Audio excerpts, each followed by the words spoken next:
הגרביטציה והשנים שחולפות לא עושים שירות טוב לפנים שלנו.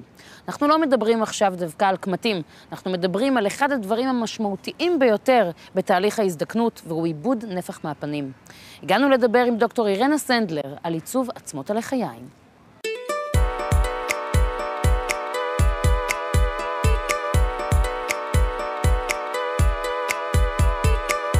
שלום דוקטור, אנחנו מדברות על עיצוב עצמות הלחיים. עכשיו, עצמות הלחיים זה משהו שנולדנו איתו. למה פתאום צריך לעצב את זה מחדש? כל הטיפול של עיצוב של עצמות לחיים, אנחנו צריכים בשביל לעשות פנים מעוצבות יותר וצעירות יותר. מה שקורה איתנו עם הזמן, שאנחנו נמצאים בגיל צעיר יותר, יש לנו משולש כלפי מעלה, שאמצע של פנים רחב יותר וסנטר עדין יותר. עם השנים, איפה אנחנו מוצאים את עצמנו, יש משולש מתהפך, למטה יש מין בולדוג כזה, ולמעלה מתחיל להיות צר, חסר פה נפח. עכשיו, אנחנו בעצם מדברים על מנת לעצב את עצמות הלחיים על הזרקות. מה אנחנו מזריקים? איזה חומר? יש לנו הרבה אופציות, היום אנחנו נדבר על חומצות היאלורוניות. זה אחד מהמרכיבים של הגוף שלנו. בעור שלנו יש לנו קולגן, אלסטין, חומצה היאלורונית. חומצה היאלורונית זה חלק של הגוף, אז בעצם זה מאוד פשוט. איפה שיש חוסר אנחנו מוסיפים. בשנים האחרונות אנחנו מבדילים בין כל מיני סוגי חומצה היאלורונית, נכון? 2-3 האחרונות שיש לנו חומצות היאלורוניות שמחות יותר, אז מאפשר לנו לתת נפח. סנטר לחיים, אם אנחנו רוצים לעשות הדגשות, בגלל שזה חומר סמיך יותר, זה מחזיק נפח הרבה יותר טוב. החומצה היאלורונית היא באמת חומר שקיים בגוף שלנו באופן טבעי. זה אומר שאין אלרגיה? לא יכולה להתפתח אלרגיה לחומר?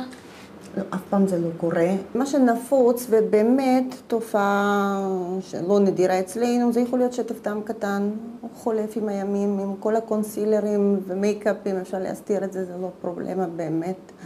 העיקר להחזיר את הפרופורציה הנכונה.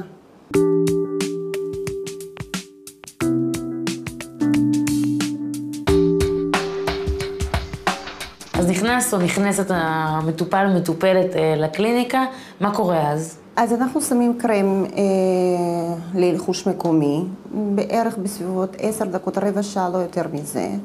אחרי זה נכנסים לחדר טיפולים, זה טיפול קצר מאוד. נמשך משהו כמו 10 דקות, משהו כזה, לא יותר מזה.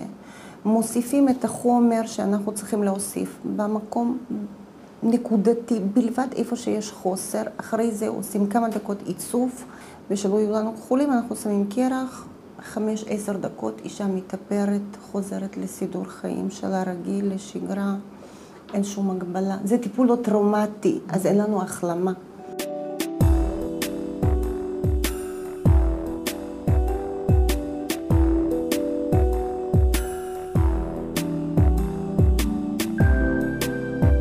החומר נספג בצורה הומוגנית?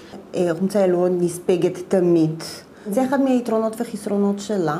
עם הזמן זה יצנח. אז אם אנחנו נשים פה איזשהו חומר שהוא קבוע, לחיים יצנחו ביחד עם החומר שזה לא יגיד קומפלימנט בטווח ארוך.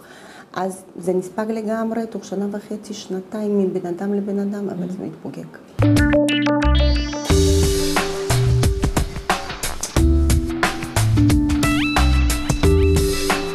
כמה זמן רואים את התוצאה הסופית? במקום. רוב התוצאה, בערך 80% מהתוצאה אנחנו רואים במקום. תוך שבועיים זה מסתדר סופי, זה נראה ממש יפה. עכשיו, כמה זמן התוצאות האלו מחזיקות מעמד? אנחנו היום מדברים בסביבות 1.5 שנתיים, זה מאוד אינדיבידואלי מבן אדם לבן אדם, זה משתנה. מניסיון אני יכולה להגיד לך שאם פציינט או פציינטית הם צעירים, תוצאה נשמרת הרבה יותר זמן. תודה, דוקטור. אז אפשר לעצב, להרים ולמלא, כי אם כל היום אנשים יגידו לכם שאתם נראים נפלא, בסוף תרגישו ככה.